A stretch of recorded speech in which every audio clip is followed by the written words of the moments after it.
Alhamdulillahirobbilalamin.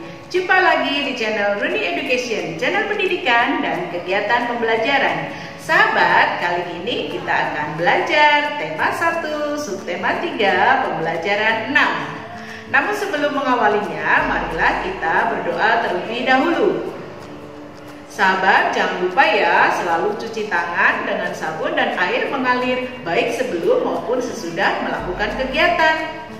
Oh iya, jaga selalu kebersihan ya dan kesehatan agar kita terhindar dari segala macam penyakit. Sahabat, simak terus tayangan ini sehingga selesai ya, supaya nanti kalian lebih mudah memahaminya. Yuk, kita saksikan saja.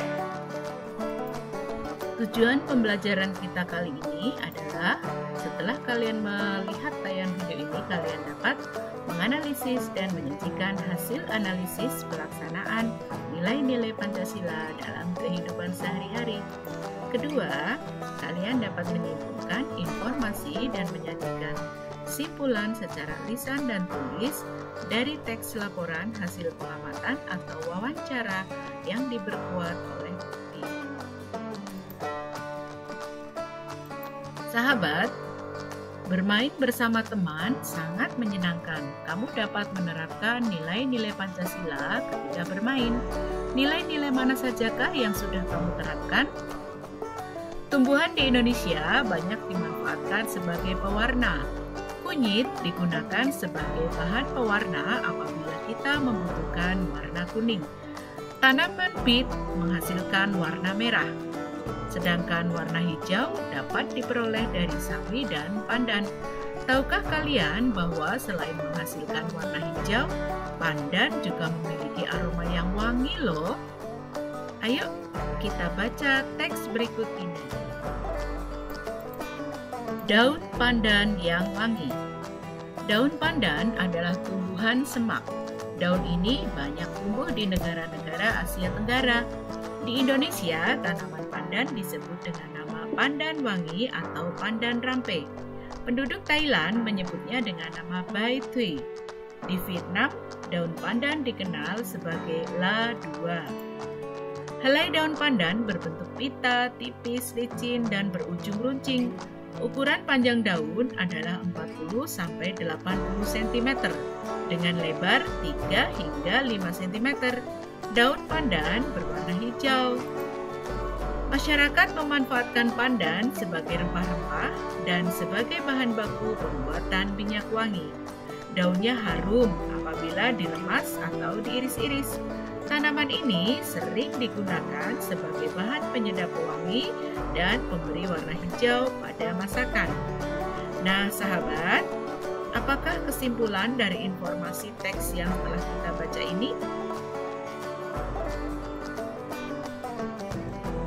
Kesimpulan dari paragraf pertama yaitu daun pandan adalah tanaman semak yang tumbuh di Indonesia, Thailand, dan Vietnam. Sedangkan di paragraf kedua, informasi dan kesimpulan yang kita bisa ambil adalah bahwa daun pandan berwarna hijau, tipis, licin, panjang, dan runcing. Sedangkan di paragraf ketiga, daun pandan dimanfaatkan sebagai rempah-rempah, pewangi, dan pewarna makanan. Bagaimana sahabat? Samakah dengan pendapat kalian? Sahabat, carilah informasi, lalu buatlah kesimpulan dari tayangan video berikut ini. Yuk, kita saksikan saja.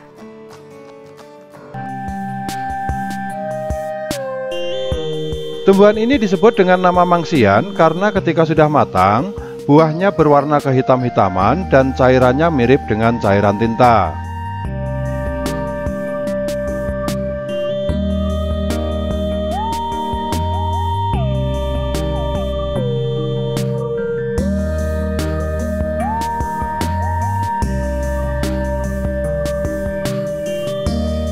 Bagian yang bisa dimanfaatkan dari tanaman ini adalah daun dan buahnya, di mana daunnya dipercaya dapat digunakan sebagai obat asma, batuk, demam, dan diare, sedangkan buahnya dapat dimanfaatkan sebagai tinta karena mengandung antosianin.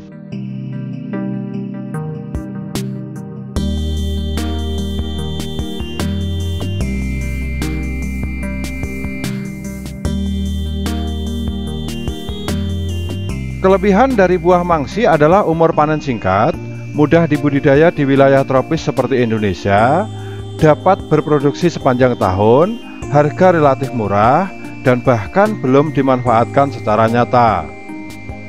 Oleh sebab itu, buah mangsi dapat menjadi alternatif sumber bahan pewarna alami yang dapat diperbanyak dengan menggunakan biji ataupun stek.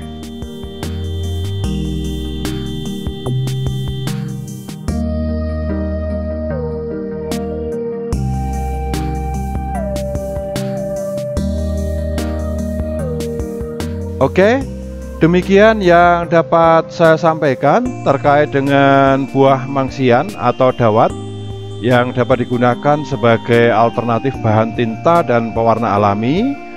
Semoga berguna dan bermanfaat bagi Anda. Sahabat, di pembelajaran sebelumnya kalian sudah membuat cerita dengan memanfaatkan pengetahuanmu tentang komik, yaitu tentang kegiatan sehari-hari yang menerapkan sila-sila dalam Pancasila. Ambillah komikmu dan selesaikan. Sampaikan komikmu kepada teman kelompokmu dan juga gurumu. Sahabat, di pembelajaran sebelumnya kalian sudah membuat cerita dengan memanfaatkan pengetahuanmu tentang komik, yaitu tentang kegiatan sehari-hari yang menerapkan sila-sila dalam Pancasila. Ambillah komikmu dan selesaikan. Sampaikan komikmu kepada teman kelompokmu dan juga gurumu. Selanjutnya, ada beberapa contoh komik yang bisa sahabat jadikan referensi untuk tugas membuat komik. Komik-komik ini sudah menerapkan penerapan Pancasila baik dari sila 1 sampai sila 5. Bisa kalian coba atau kalian bisa mengapresiasikannya sendiri.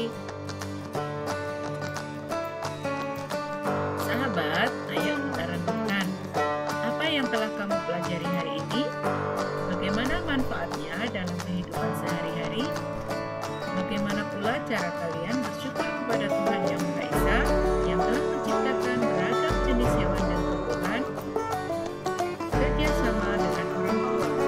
Amatilah lingkunganmu, apakah hewan dan tumbuhannya terawat? Bagaimana kamu akan membantu merawatnya? Sampaikan kondisi lingkunganmu dan rencanamu untuk merawatnya kepada gurumu. Hai. Bagaimana sahabat untuk pembelajarannya kali ini? Semoga menyenangkan ya dan kalian lebih mudah memahaminya. Namun, apabila kalian mengalami kesulitan, silakan tanyakan kepada Bapak dan Ibu guru masing-masing di sekolah. Oh ya sahabat, jangan lupa ya, perbanyak membaca buku dan berlatih secara mandiri. Simak terus tayangan ini ya, supaya kalian bisa mengikuti pembelajaran selanjutnya. Terima kasih atas perhatiannya. Wassalamualaikum warahmatullahi wabarakatuh. Dah.